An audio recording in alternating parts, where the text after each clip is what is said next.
এরে বাবারা ভাইরা, আমার নবী সাদা জামা লাল করেছে, সারাদিন না খাইয়া কষ্ট করেছে।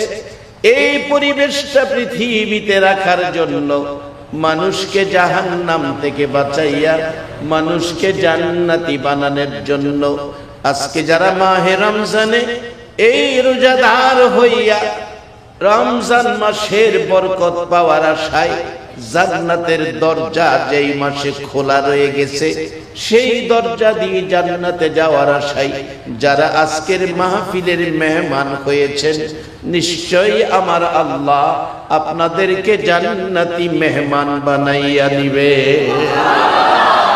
এখন আপনারা জান্নাতে যাইতে রাজি আছেন কিনা? সকলে একবার বলুন আল্লাহুম্মা আমিন। আমি আগেই বলেছিলাম জান্নাত বানাইছে আল্লাহ 8টা, অথচ আল্লাহ জান্নাতের কোনো প্রয়োজন নাই, নিজের জন্য জান্নাত বানায় নাই, জান্নাত বানাইছে আখিরি নবীর উম্মতের জন্য। এখন জান্নাতে কিভাবে যাবেন? আমি প্রথমে জিজ্ঞেস করেছিলাম এই মাসটার নাম কি? রমজান লিখতে প্রথম শব্দ কি লাগে? র।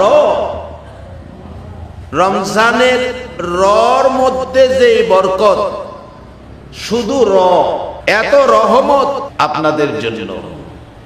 আবার বলুন মারহাবা। রমজান মাসের বরকত রহমত আলোচনা শেষ করে দেওয়ার মতো কিয়ামত পর্যন্ত আলোচনা করেও সম্ভব হবে না। আসুন মূল কথাগুলো আপনাদের সামনে নিয়ে আসি। এই মাসটার নাম রমজান। রমজান মাস, রমজান আরবি, আমরা আরবি শব্দটাই উচ্চারণ করলাম, এতে প্রমাণ হলো আমাদের ঈমানি শক্তি আছে। কারণ কবরে গিয়ে প্রত্যেকেই আরবি কথা বলতে হবে, ভাষার জোরে নয়, গায়ের জোরে নয়, দেশের জোরে নয়, ঈমানের জোরে। তাই ঈমানি শক্তি আমাদের মজবুত বিধায় আমরা রমজান কথাটা উচ্চারণ করেছি। কেউ আমরা জুন মাস বলি নাই, কেউ আমরা জ্যৈষ্ঠ মাস বলি নাই, সকলে আরবি বলেছি। আল্লাহ আমাদের ঈমানি শক্তি আরো বাড়িয়ে দেখ, সকলে বলুন আমিন। আমি এখন সরাসরি হাদিস শরীফ, কোরআন শরীফ থেকে যে অংশটুকু তেলাওয়াত করেছি আপনাদের উদ্দেশ্যে আলোচনায় যাব। এখন আপনারা কি যেই কোরআনের এক মাজলিসে 60 বছর ইবাদতের চেয়েও বেশি নেকি পাওয়া যায়, আমার নবী বলেছেন মান ক্বালা লা ইলাহা ইল্লাল্লাহু ফাদাখালাল জান্নাহ। একবার বলুন আল্লাহু আকবার। যার বাস্তব হাসান বসরি রহমাতুল্লাহ আলাইহির জীবনী। হাসান বসরি রহমাতুল্লাহ আলাইহি তার পার্শ্ববর্তী বাড়ি, এক বেচারা আগুনের পূজা করে, যার নাম কিতাব লেখে শামাউন। শামাউন আগুনের পূজা করতে করতে বুড়া হয়ে গেছে, বিছানায় পড়ে গেছে। হাসান বসরি তার ঘরের দরজায় গিয়ে বললেন, হে ভাই, জীবনটা তো শেষ করে দিলা আগুনের পূজা করে, তোমাকে একটা পরামর্শ দেই, কালিমা পড়ে মুসলমান হও, আখিরি নবীর উম্মত হও, 10টা পৃথিবীর সমান একটা জান্নাত পাইবে। শামাউন ডাকতেছেন, এরে হাসান বসরি, আমি সারা জীবন আগুনের পূজা করেছি, এখন কালিমা পড়ে আখিরি নবীর উম্মত হইলে 10টা পৃথিবীর সমান একটা জান্নাত পাবো, তার গ্যারান্টি কি? হাসান বসরি রহমাতুল্লাহ আলাইহি গ্যারান্টি দিলেন, মান ক্বালা লা ইলাহা ইল্লাল্লাহু ফাদাখালাল জান্নাহ। একবার বলুন আল্লাহু আকবার। বলুন এই কালিমা আমাদের প্রত্যেকের কাছে আছে কিনা? হাসান বসরি বলেন, আরে শামাউন, তোমার জীবন ধন্য হয়ে যাবে, জীবন সার্থক হয়ে যাবে। হাসান বসরির এই কথা শুনে শামাউন গাল বেয়ে বেয়ে চোখের পানি ছেড়ে দিলেন আর ডাকতেছিলেন, এরে হাসান বসরি, এত সুন্দর পরামর্শ আমার আগে দিলি না? আগে যদি এই সুন্দর পরামর্শ পাইতাম এই কালিমাওয়ালা হইতাম, কালিমাটা লইয়া জীবনে কিছু ভালো কাজ করতাম রে হাসান বসরি। ভালো কাজ লইয়া কবরে গেলে কবর জগতে শান্তিতে থাকতাম। একটা সত্য কথা জানতে চাই, আজকে যেই সংগঠনের ছেলেরা মাহফিলের আয়োজন করেছে, কোরআন সুন্নাহর মেলা বসাইছে, যেই মজলিসে বসে 60 বছর ইবাদতের চেয়ে বেশি নেকি আমরা পেয়ে গেলাম, বলুন এই আয়োজনটা যারা করেছে কাজটা ভালো করেছে না খারাপ করেছে? আরে কমিটির বাবারা, এতগুলো লোক সাক্ষী দিল তোমরা ভালো কাজ করেছো।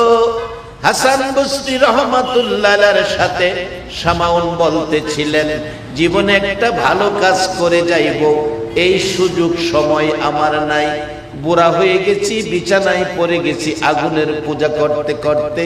হাসান বসরি রে, আগে যদি এই পরামর্শটা দিতি, কালিমা লইয়া আখিরি নবীর উম্মত হইয়া জীবনে কিছু ভালো কাজ করতাম। যারা আজকের মাহফিলটা আয়োজন করেছে, বলুন কাজটা কি ভালো না খারাপ? যে কোরআন সুন্নাহর আলোচনা শোনার জন্য আপনারা আরামের ঘুম হারাম করে ঘর বাড়ি বিছনা ছেড়ে এই বৃষ্টি বাদলের মধ্যেও মাহফিলে বসে আছেন। কোরআন সুন্নাহর পক্ষে বসা যে সময়টুকু আপনারা দিয়েছেন, বলুন এই সময়টা দেওয়া ভালোর পক্ষে না খারাপের পক্ষে? জীবনের একটা ভালো কাজ যদি কারো জীবনে একটা ভালো কাজ যদি আমার আল্লাহর মায়ার কোর্টে যদি পছন্দ হয়ে যায়, ও আমার মায়ার নবীর উম্মত, জীবনের একটা ভালো কাজের বিনিময় আমার আল্লাহ 10টা পৃথিবীর সমান একটা জান্নাত দান করে দিবে। যার বাস্তবতায় ছিলাম হাসান বসরি, আল্লাহর ওলি হাসান বসরি রহমাতুল্লাহ আলাইহি বলেন, আমি শামাউনকে পরামর্শ দিলে শামাউন ডাকতেছে, হাসান বসরি রে, আমি কালিমা পড়লে জান্নাতে যাব, গ্যারান্টি দাও। গ্যারান্টি দিলেন, মান ক্বালা লা ইলাহা ইল্লাল্লাহু ফাদখালাল জান্নাহ। এই গ্যারান্টি নবীর হাদিস থেকে দেওয়ার সাথে সাথে শামাউন বৃদ্ধ, একেবারে জয়ীফ, বিছানায় পড়ে গেছে, সারা জীবন আগুনের পূজা করেছে। হাসান বসরির পরামর্শে কালিমা পড়ে মুসলমান হয়ে যায়। হাসান বসরির কালিমা পড়াইলেন, শামাউন ডাকতেছেন, আরে হাসান বসরি শুনো, অনুরোধ করি রে, জীবনে আর কোনো কাজ আমার করার সুযোগ নাই, বৃদ্ধ হয়ে গেছি, বিছানায় পড়ে গেছি। ও হাসান বসরি, তুমি একটা কাজ কইরো, তোমার কাছে একটা ওসিয়ত করে যাই। আমি যে কালিমা পড়েছি, আখিরি নবীর উম্মত হয়েছি জান্নাতের আশায়, তুমি যে কালিমাটা পড়াইছো একটা কাগজের মধ্যে লিখিত দিয়ে দিও। আমি কবর গেলে যদি কবরে প্রশ্ন করে, কোনো প্রশ্নের জবাব দেওয়ার ক্ষমতা নাই, আমি শুধু নবীর উম্মত হইয়া কবর এসেছি জান্নাতের আশায়, এই কাগজটা আমি দেখাইব। রে বাবারা ভাইরা, কারা গো মাহফিলের আয়োজন করেছো? কারা আরামের ঘুম হারাম করে মাহফিলে বসে আছো? এই রমজানের এই বসা যদি আমার আল্লাহর কাছে কবুল হয়ে যায়, আমার আল্লাহ যদি আজকের মাহফিলটা পছন্দ করে নেয়, আখিরি নবীর উম্মতের জন্য জান্নাতে যাওয়া এটাই যথেষ্ট হয়ে যাবে।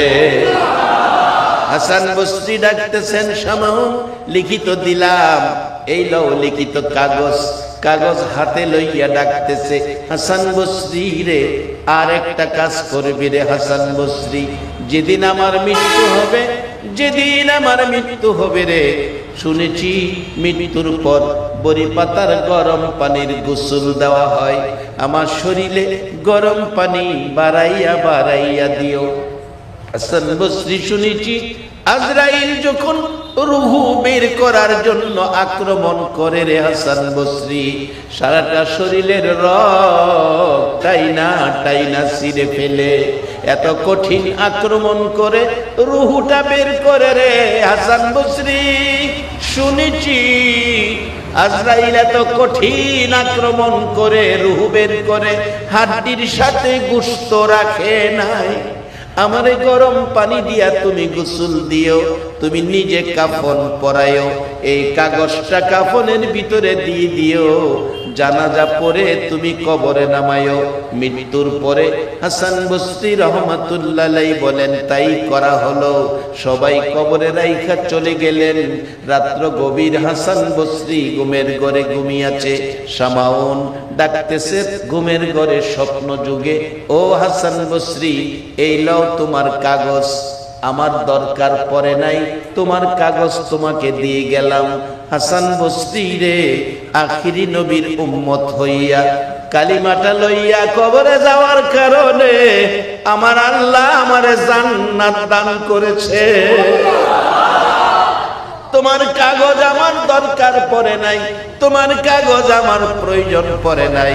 নবীর কালিমাটা লইয়া কবরে যাওয়ার কারণে আমার আল্লাহ আমাকে জান্নাত দিয়েছে, এই তোমার কাগজ তোমাকে দিয়ে গেলাম। হাসান বসরি রহমাতুল্লাহ আলাইহি বলেন, আমার ঘুম ভেঙে গেল। ঘুম থেকে উঠে দেখি যেই কাগজটুকুন কবর দিয়েছিলাম সেই কাগজ আমার হাতের মধ্যে দেখা যায়। আমরা সেই নবীর উম্মত, সেই কালিমাওয়ালা, আমরা জান্নাতে যাব। এই মাহে রমজানে আপনাদের জন্য জান্নাতের দরজা আল্লাহর কসম আল্লাহ খোলা রাখছে। আপনাদের সম্মান, ইয়া রাসূলুল্লাহ, ইয়া রাসূলুল্লাহ, জিন্দাবাদ। বাবারা, শুধু জান্নাতের দরজা খোলা না, রোজাদারের সম্মানার্থে জাহান্নামের দরজাও আল্লাহ বন্ধ করে দিয়েছে। আজকে সেই বরকতের মাস। আসুন আমরা জান্নাতে যাব। কিভাবে যাব? রাস্তা একবারে সোজা, একবারে সহজ। আসুন আমরা কবরে গেলে, ও আখিরি নবীর উম্মত, আল্লাহ 3 বেলা কবরে খানা খাওয়াইবো। কোরআন শরীফের মধ্যে বলেছেন, বাল আহিয়াউন ইনদা রাব্বিহিম ইরযাকুন। দুনিয়ার মানুষ যেমন 3 বেলা দুনিয়ায় খায়, আখিরি নবীর উম্মত হইয়া যদি কবরে যায়, 3 বেলা কবরে আল্লাহ নিজে জান্নাতি মেহমান করে আমাদেরকে খানা খাওয়ায়। এখন কবরে যাওয়ার সময় আমরা কি নিয়ে যাব? এই মাহে রমজান আমাদেরকে কি দিবে? রমজান আমাদের জন্য কেন বাজেট করলেন? কোন নবীর উম্মতের জন্য এই 1 মাস রোজার বাজেট হয় নাই, শুধু আখিরি নবীর উম্মতের জন্য। কোন নবীর উম্মতেরা রোজা রাখতেন মাস 3 দিন প্রত্যেক মাসে। যেমন আদম আলাইহিস সালামের রোজা ছিল মাসে 3 দিন, মধ্যবর্তী 3 দিন চাঁদের 13, 14, 15 এরকম। কোন নবীর ছিল 10 দিন। হযরত দাউদ আলাইহিস সালামের উম্মতের রোজা ছিল 1 দিন রোজা, আরেক দিন রোজা ভাঙ্গা, বছরে 6 মাস। আর আখিরি নবীর উম্মতের রোজা কয় মাস? কিন্তু হেরা 6 মাস রোজা করে যা পাইল না, এই নবীর উম্মতের 1 মাসের 1 দিনের রোজার 1 ইফতারির মধ্যেই এর চেয়ে বেশি নেকি দিয়ে দিলেন। কিভাবে দিল? আসতেছি সামনে। কেন দিল? আসতেছি সামনে। একটু লম্বা হলে কষ্ট হবে আপনাদের। আমি রমজান মাসে দূরের মাহফিল নেই না, খুব কষ্ট হয়। তারপরেও এত লম্বা জার্নি, তা এসে গেলাম, শুনলাম যে বৃষ্টি আর বৃষ্টি। ঢুকলাম চট্টগ্রাম, আল্লাহর মেহেরবানি, বৃষ্টি থাইমা গেল। আল্লাহ কিছুক্ষণ সময় যখন দিল, আমরা কিছুক্ষণ আল্লাহ আল্লাহ রাসূল খুশির উদ্দেশ্যে বসি। কি বলেন, রাজি আছেন তো? সবাই আবার বলুন মারহাবা। যাই হোক, আমরা কবরে গিয়েও আমরা জান্নাতি খাবার খাবো। কিভাবে, কোন রাস্তায় গেলে খাবো? আল্লাহ কোরআনে বলেছে, ওমাই ইতির রাসূলা ফাকাদ আতা আল্লাহ। তোমরা আমার এই রাসূলের কথাগুলি মানো।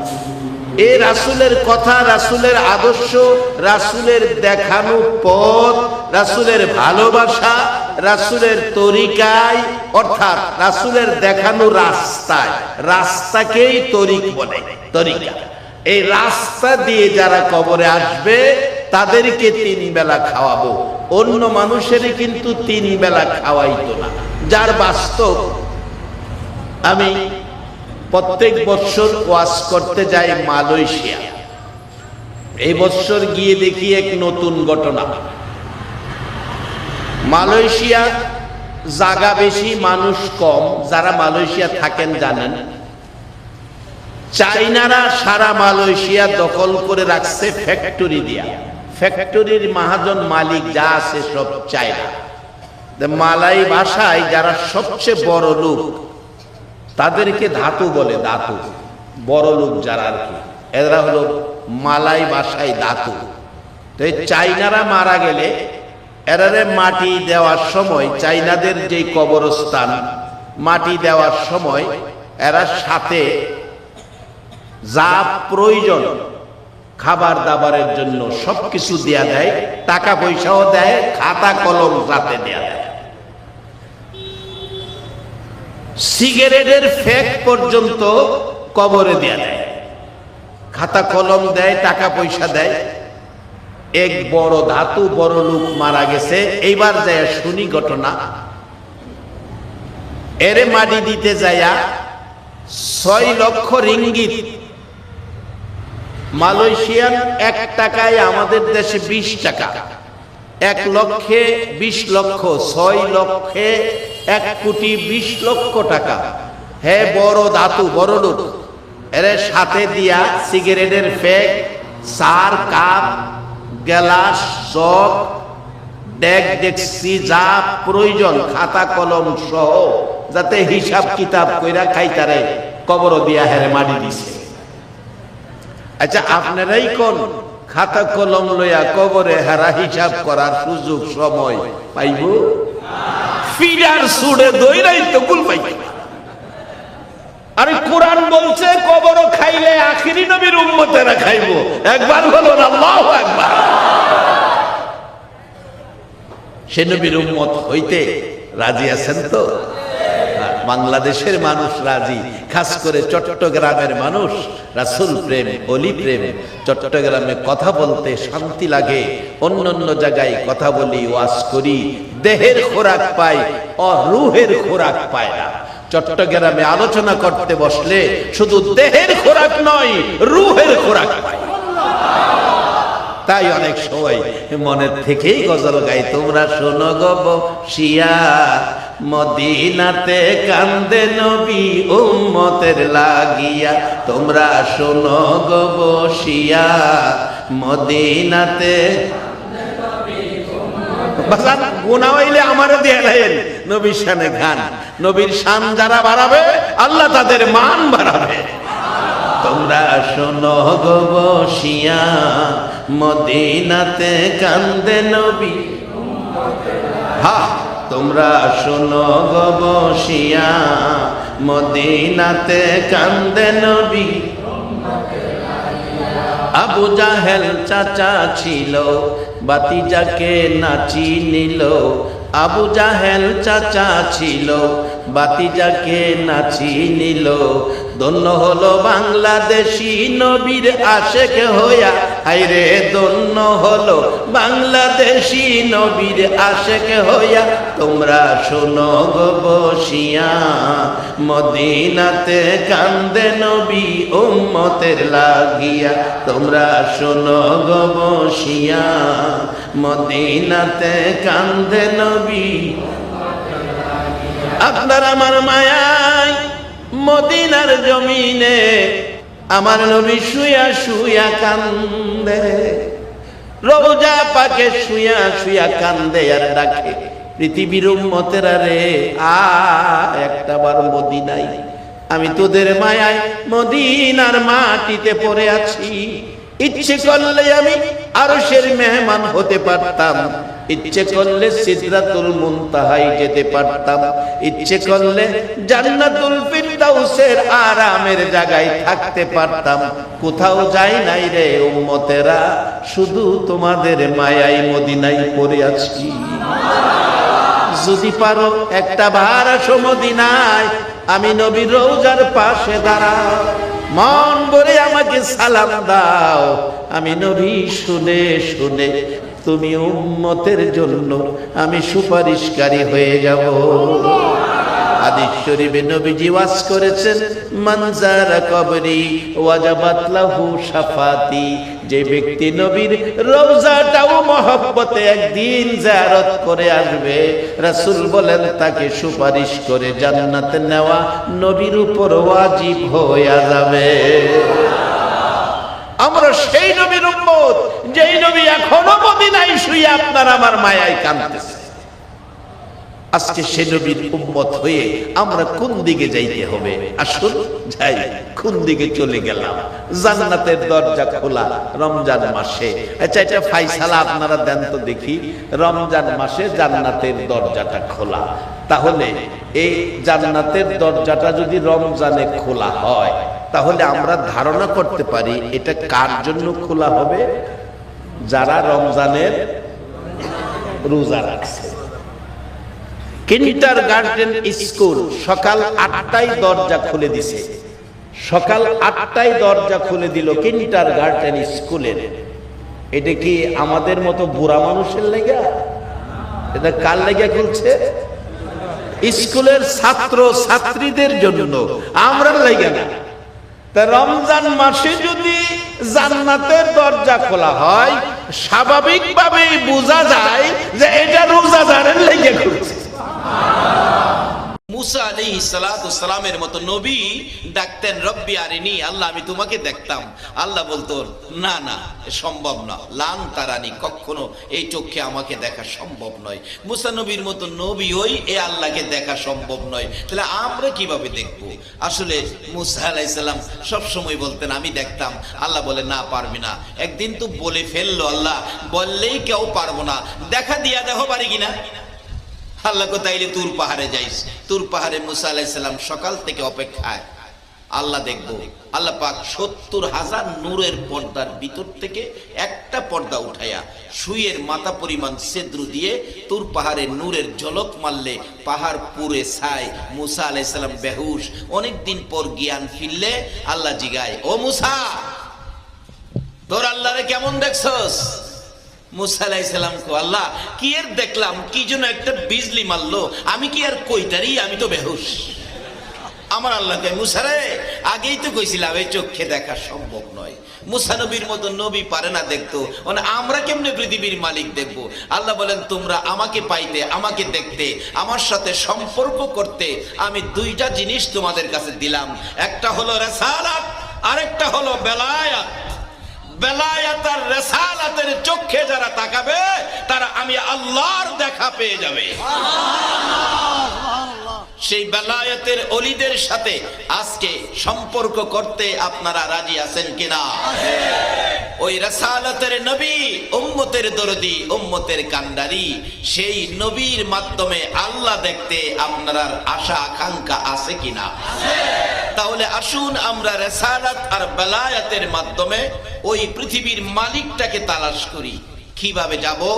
আসতেছি। আল্লাহ আমাকে যেটুকুন তৌফিক দিবেন আমি সেটুকুন আলোচনা করব।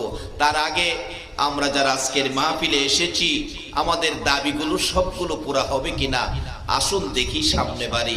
যে আল্লাহ আমাদেরকে এই গভীর রাত্রে ধৈর্যের সহিত আকাশের অবস্থা ভালো রেখে বসার আসার তৌফিক দিলেন, সে আল্লাহ শুকর আদায় করে, যার জমিনে বসেছি শুকর আদায় করে একবার বলুন আলহামদুলিল্লাহ। শুকর আদায় করতে হবে গর্জিয়াস করে, কারণ আল্লাহর শুকর কেন আদায় করবেন না? এই পৃথিবীর জমিনে আল্লাহ আপনাদেরকে পাঠিয়ে এমন ভাগ্যবান করেছেন, আপনাদেরকে আখিরি নবীর উম্মত বানায়া। এই নবীর উম্মত যারা হইছেন, আপনারা আর কি চান বলেন? আর কি চান আপনারা? এর চেয়ে বড় চাওয়ার পাওয়ার আর কিছুই নাই। আমাদের নবীর চাইতে বড় আল্লাহ সৃষ্টি করে নাই। এত বড় নবীর উম্মত করে যে আল্লাহ আমাদেরকে দুনিয়াতে দিয়েছেন, সে আল্লাহর শুকর আদায় করা বলুন আমাদের দরকার আছে না?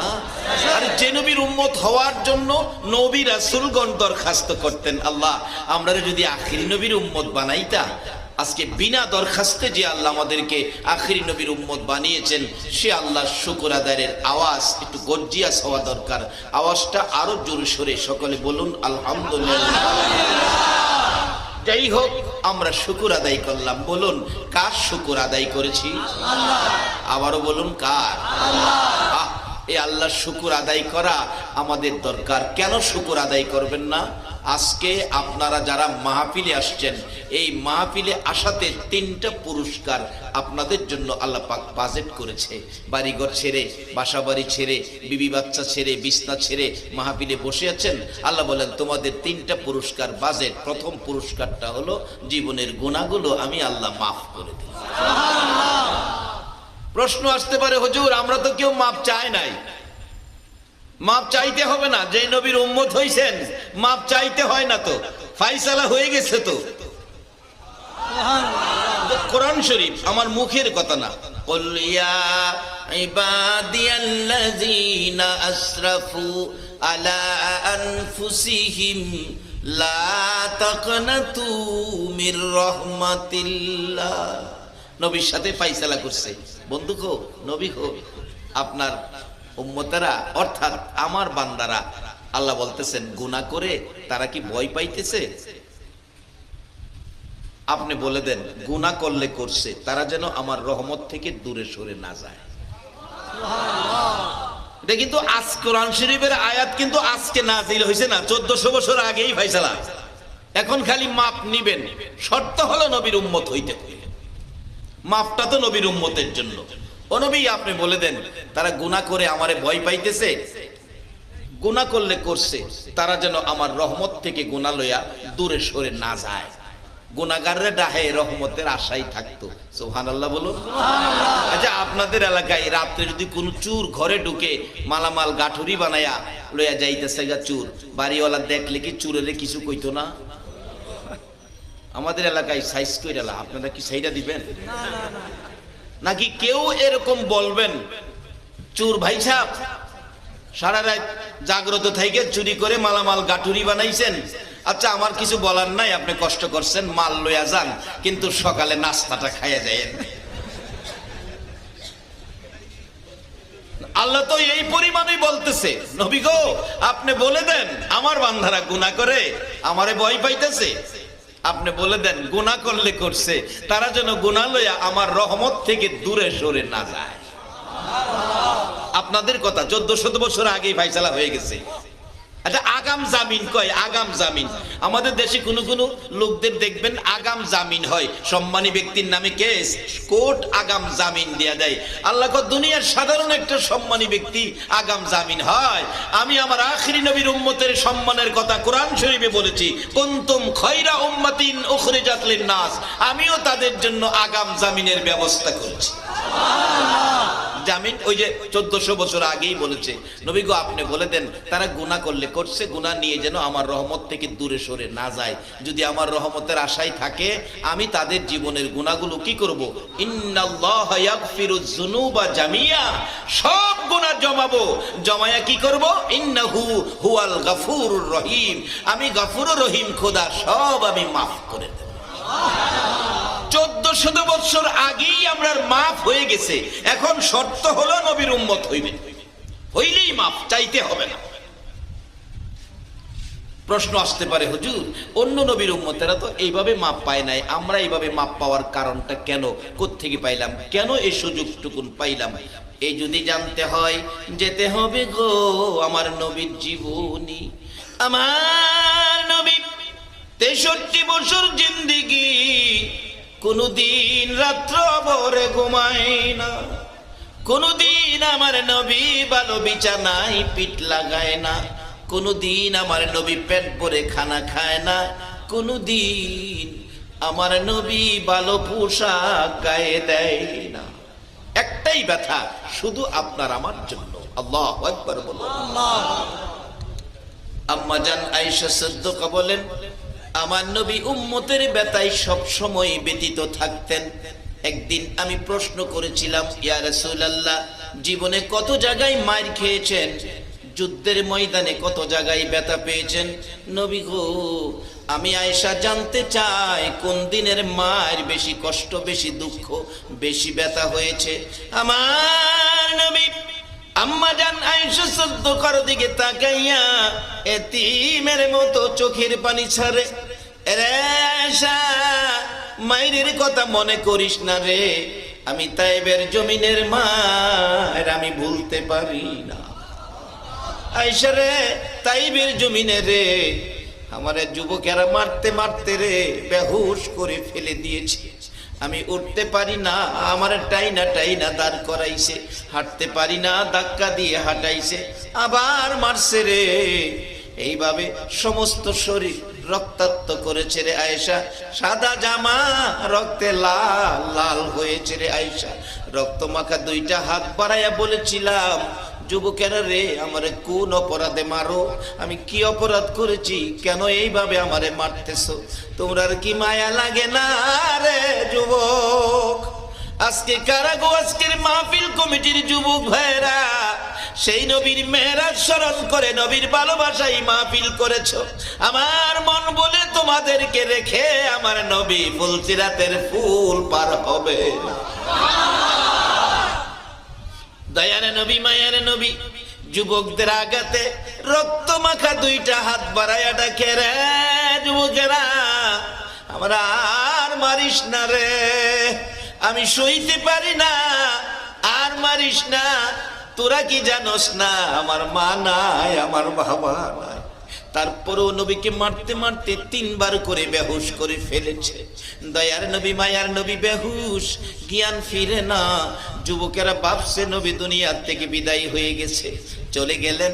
যায়েদ ইবনে হারেসা নবীর সঙ্গী, নবীজিকে এইভাবে কোলে উঠাইয়া তাদের কাছ থেকে দৌড় দিয়ে দূরে নিয়ে পাহাড়ের কিনারে একটা পাথরে বসাইয়া এইভাবে বডির সাথে লাগাইয়া ধরে রাখলেন।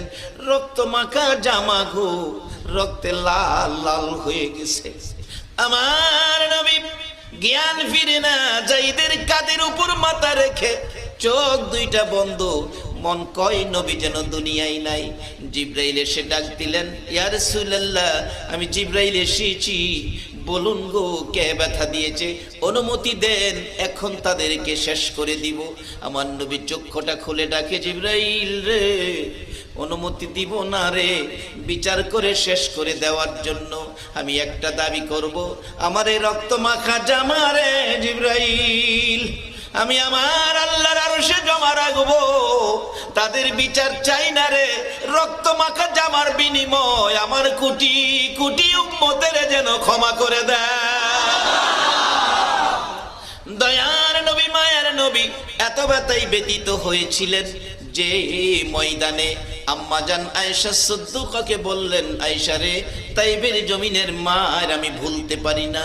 অবশেষে চোখের পানিগুলো আবার ছেড়ে দিয়ে ডাকছে, রে আয়েশা, তায়েবের জমিনের মায়ের কথাও ভুলে যাই রে, যখন আমার গুনাহগার উম্মতের কথা মনে হইয়া যায়। আরে দয়ালু নবী প্রেমের ছবি আর আসবে না জগতে, বলুন দয়ালু নবী প্রেমের ছবি আর আসবে না।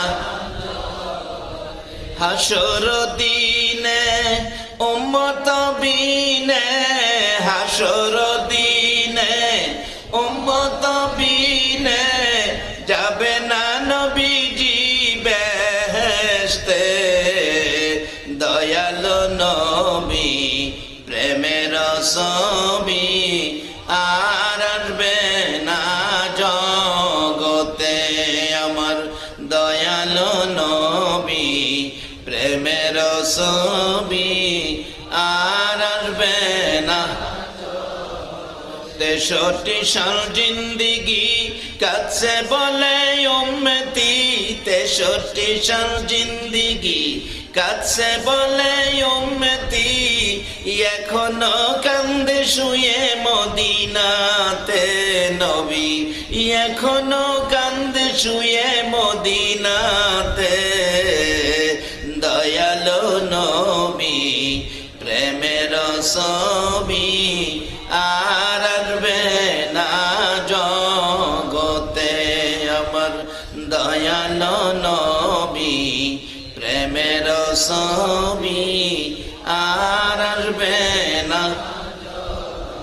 যে নবী এত ব্যথায় ব্যতীত ভুলতে পারে নাই, সেই ব্যথা ভুলে যায় আপনার আমার ব্যথায়।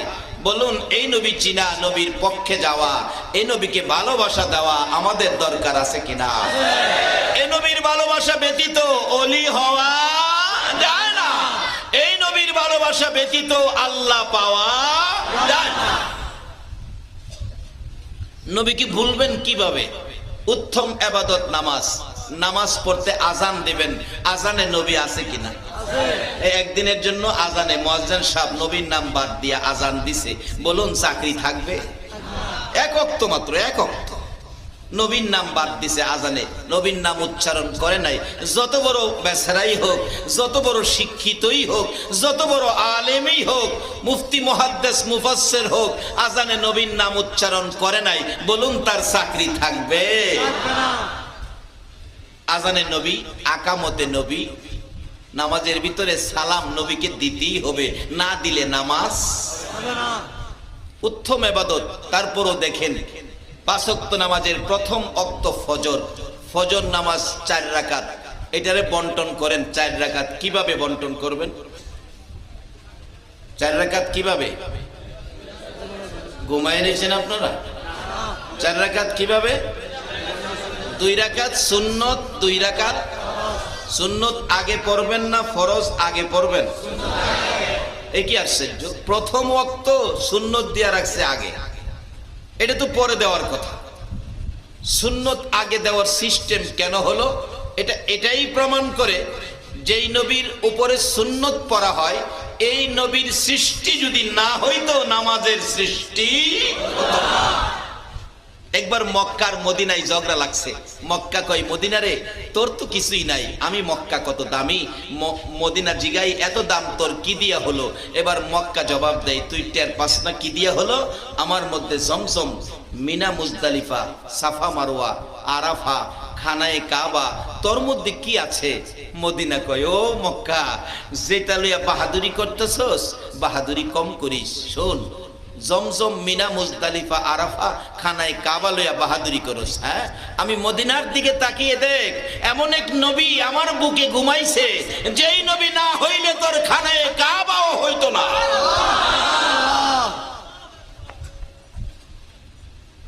মা আমেনা বলেন, যেই নবী আমার কোলে তার সীমানার পর আমি দেখি খানায় কাবা আমার শিশু মুহাম্মদকে তাজিমের সেজদা করেছে। সেই নবী পায়ে আপনারা খুশি না বেজার? সেই নবী চিনা, সেই নবীকে বাড়িতে নেওয়া, বলুন আমাদের দরকার আছে কিনা? বাবারে, আজকে বিশ্বকাপের প্লেয়ারের ছবি ঘরে ঘরে পাওয়া যায়, রাসূলের আদর্শ তো ঘরে ঘরে পাওয়া যায় না।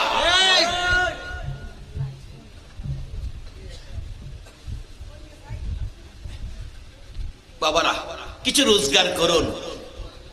এই যে দেশে থাকি, দেশের মালিক আল্লাহ আমাদের উপর ঘোষণা দিয়ে রাখছে, জমিন যার ঘোষণা তার। ঘোষণাটা কি?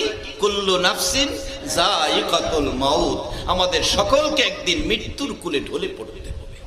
তার আগে যার উসিলাই সব। এই নবী যখন আমাদের নবী এত বড় সফর করেন, কারণ কি? লন খুঁজ বের করি। যাই হোক, আমরা আখিরি নবীর উম্মত, আমরা সম্মানী, আমরা এই নবীর উম্মত হিসাবে আমাদের জন্য বহু বড় বড় বাজেট, আমরা সেই বাজেটগুলো আজকের মাহফিল থেকে আমরা আদায় করে নিব। আবারও বলুন, আমরা যে নবী পেয়েছি এর চেয়ে বড় আর কোন সৃষ্টি কি আল্লাহ পাক করেছে? তাই আসুন আমরা এই নবীর মাধ্যমে, অলির মাধ্যমে আল্লাহর সম্পর্ক আমরা গভীর করব। কিভাবে করব? আসতেছি সামনে। রাত্র গভীর, আমি কম সময় বেশি কথা বলার চেষ্টা করব। আল্লাহ যেন তৌফিক দেন। সকলে বলুন আমিন। মহব্বতে আরো কয়েক মর্তবা দরুদ শরীফ পড়ুন। আল্লাহুম্মা সাল্লি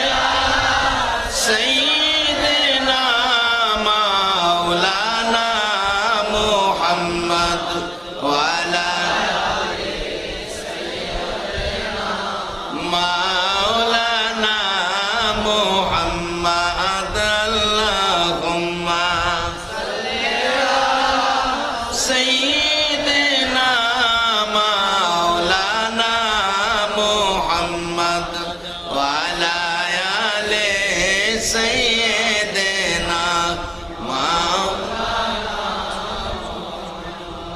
নবীর মায়া ছেড়ে মানুষ কোথায় আছো বুঝি না, তোমার মায়ায় কান্দে নবী, তোমার মায়ায় কান্দে নবী, শুয়ে সোনার মদিনা। আল্লাহুম্মা সাল্লি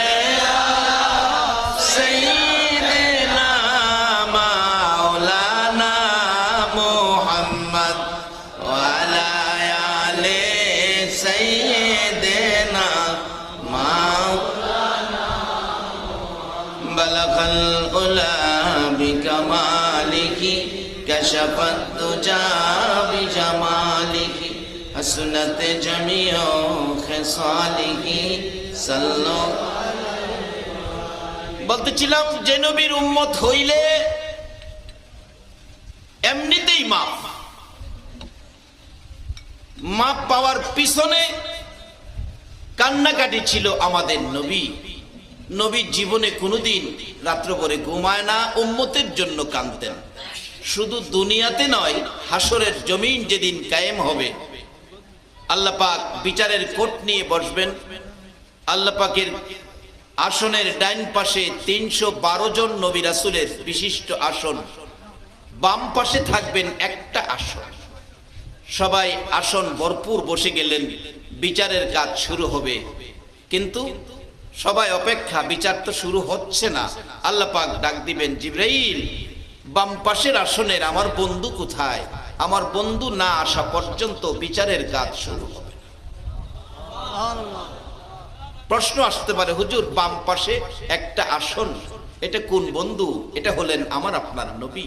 বাম পাশে রাখলেন কেন? বাম পাশে হবে জাহান্নাম। এটা হলেন আমার আপনার নবী। বাম পাশে রাখলেন কেন? বাম পাশে হবে জাহান্নামীদের রাস্তা। নবীজির আসনের নিচে দিয়া জাহান্নামীদের রাস্তা। জিজ্ঞেস করলে আল্লাহ পাক জবাব দেন, বন্ধুগো, তোমার আসনটা জাহান্নামীদের রাস্তার উপরে রাখলাম এই জন্য, যদি তোমার কোনো উম্মত জাহান্নামে নিয়ে যায় ফেরেশতারা, তুমি দেখবে উম্মত তোমার দিকে তাকায়া চোখের পানি ছেড়ে কাঁদবে, আর তুমি আমার কাছে সুপারিশ করবে। তোমার সুপারিশ কবুল করে আমি আল্লাহ মাফ করে দেব। অন্য কোন নবী হাসরের ময়দানে সুপারিশ করার অধিকার পাবে না। সবাই বুবার মতো বসে থাকবে, কথা বলার সাহস নাই। কিন্তু শুধু আমার নবী সুপারিশ করবে। আর এক কিসিমের ব্যক্তি সুপারিশ করবে, যারা খাজেগার মতো 4 তরিকার জ্ঞান সম্পূর্ণ ওলি, তারাও সুপারিশ করার অধিকার পাবে। যারা শহীদ এই নবীর উম্মতের মধ্যে, তারাও সুপারিশ করবে। আরেক কিসিমের ব্যক্তি আখিরি নবীর উম্মতের মধ্যে যারা কোরআনে হাফেজ, তারাও সুপারিশ করার অধিকার পাবে। কিন্তু অন্য কোন নবী রাসূল অধিকার পাবে না। আল্লাহু আকবার বলুন। নবীর উম্মত হইয়াও পাইতেছি। আজকে সেই নবী আমাদের ঘরে নেওয়া, বলুন দরকার আছে কিনা? নবী ঘরে নিতে পারলে, কারো ঘরে নবী গেলে কত বরকত। একটা বাস্তব ঘটনা, ভারতের একটা ঘটনা। ডক্টর শিব শক্তি হিন্দুদের দেবতা ছিল। 70 লক্ষ হিন্দু দেবতার মতো পূজা করত তাকে। রাস্তায় দেখলে কোনো কোনো হিন্দু ভগবান বলেও ডাকতেন, এত শ্রদ্ধা করতেন। একদিন ডক্টর শিব শক্তির ঘরে আমাদের নবী স্বপ্ন যুগে হাজির। নবীকে যারা স্বপ্নে দেখবেন, বাস্তব নবীকে দেখলেন, কারণ নবীর সুরত শয়তানে ধরার ক্ষমতা নাই। আমার নবী ডাকছে, ডক্টর শিব শক্তি, আমি রাসূল মদিনার থেকে ভারতের জমিনে আসছি তোমাকে কালিমা পড়াইতে। তুমি কি আমার দাওয়াত গ্রহণ করতে রাজি? বলুন এই নবী পাইলে কে রাজি না হইব? ডক্টর শিব শক্তি সঙ্গে সঙ্গে বললেন, ইয়া রাসূলুল্লাহ, আমাকে কালিমা পড়াইয়া মুসলমান বানিয়ে দেন। কালিমা পড়াইলেন নবী নিজে। সকালবেলা অন্যদিন ঘুম থেকে উঠে সূর্যের পূজা করে, গাছের পূজা করে, তুলসী পূজা করে। আজকে কোনো পূজাই করে না, দরজাও খুলে না। নাস্তার টাইম হয়ে গেল, দরজাই খুলে না। বিবি সাহেব নাস্তা নিয়ে দরজায় আওয়াজ দিলেন, ঠাকুর কর্তা দরজা খোলেন। পূজা টুজা কি ছাইরা দিলেন? কি ব্যাপার, দরজা দি খুলেন না? দরজাটা খুলছে, কি ব্যাপার, কি পূজা টুজা ছেড়ে দিলেন নাকি? ডক্টর শিব শক্তি ডাকে, বিবি গো আমার ঘরের ভিতরে তাকিয়ে দেখ কেমন দেখা যায়। ও বিবি দেখ আমার ঘরের দিকে তাকাইয়া, রুমের দিকে তাকাইয়া বিবি চোখটা ঘুরাইয়া দেখে এই ঘরটার ভিতরে যেন রহমত বরকতে ভরপুর হয়ে গেছে। বিবি ডাকতেছে, স্বামী গো সত্য করে বলো গো স্বামী, আজকে কি তোমার ঘরে কোনো মহান অতিথি আসছিল? দুইটা চোখের পানি ছেড়ে দিলেন ডক্টর শিব শক্তি। বিবি আমার ঘরে রে আজকে মুহাম্মাদুর রাসূলুল্লাহ এসে গেছে, আমাকে কালিমা পড়াইয়া মুসলমান বানাইয়া গেছে গো বিবি। এই ঘর থেকে যেই ঘরে নবী এসেছিল এই ঘর থেকে বাহির হইতে আমার মন চায় না। আমার মন বলে আজকের মেরাজুন নবীর মাহফিলে যারা বসে আছো গো, আমার নবী মদিনার জমিন থেকে তোমাদের মধ্যে তাকিয়ে আছে। খাজার স্মরণে যারা বসে আছো গো, খাজা বাবার রুহানি ফয়েজ তোমাদের মধ্যে এসে গেছে। বলুন নবী সব সময়ের জন্য উম্মতের দরদ নবীর আছে কি না? আরে দুজাহানের বাদশাহ নিদানেরই ভরসা, হাই নবীজি কামেলেওয়ালা, হাই নবীজি কামেলেওয়ালা। বলুন দুজাহানের বাদশাহ নিদানেরই ভরসা, হাই নবীজি কামেলেওয়ালা, হাই নবীজি দুজাহানের বাদশাহ নিদানেরই ভরসা, হাই নবীজি কামেলেওয়ালা, হাই নবীজি। চিনিলে নবীকে জান্নাত মিলিবে, চিনিলে নবীকে জান্নাত মিলিবে, কবর হাসরে তোমার হবে না জ্বালা, হাই নবীজি কামেলেওয়ালা, হাই নবীজি। যাহারি প্রেমেতে জগত সৃজিলে, যাহারি প্রেমেতে জগত সৃজিলে, কুরআনে বলেছে আকাশেওয়ালা, হাই নবীজি কামেলেওয়ালা, হাই নবীজি। দুজাহানের বাদশাহ নিদানেরই ভরসা, হাই নবীজি কামেলেওয়ালা, হাই নবীজি। চিনেছে যারা উহুদে তারা, চিনেছে যারা উহুদে তারা, জীবন দিয়ে খেলে প্রেমেরই খেলা, হাই নবীজি কামেলেওয়ালা, হাই নবীজি। ডক্টর শিব শক্তি বলেন, বিবি গো যেই ঘরে রহমতের নবী এসে গেছে গো, এই ঘরটা ছেড়ে বাহির হইতে আমার মন চায় না। ডক্টর শিব শক্তির বিবি ঘরের ভিতরে ঢুকে দেখে ঘরটা যেন জান্নাতের বাগান হইয়াছে।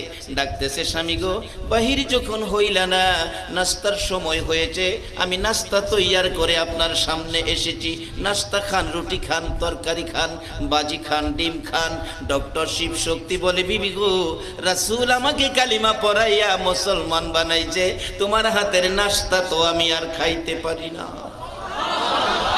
বিবি কেমনে গো তোমার হাতের নাস্তা খাবো, আমি তো এখন মুসলমান হয়ে গেছি।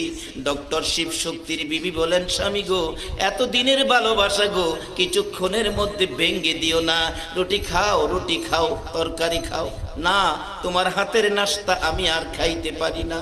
বিবি জোর করে খাওয়াবেন, রুটির মধ্যে ভাজি লাগাইয়া মুখের কাছে নিলেন, স্বামীর মুখে তুলে দিবেন। এটা ইসলাম শিক্ষা দিছে। ইসলাম বলছে স্বামীর মুখে স্ত্রী রুটি দিবে, স্ত্রীর মুখে স্বামী রুটি দিবে। এই শিক্ষাটা ইসলাম দিয়েছে, রাসূলের আদর্শ রাসূল দিয়েছে।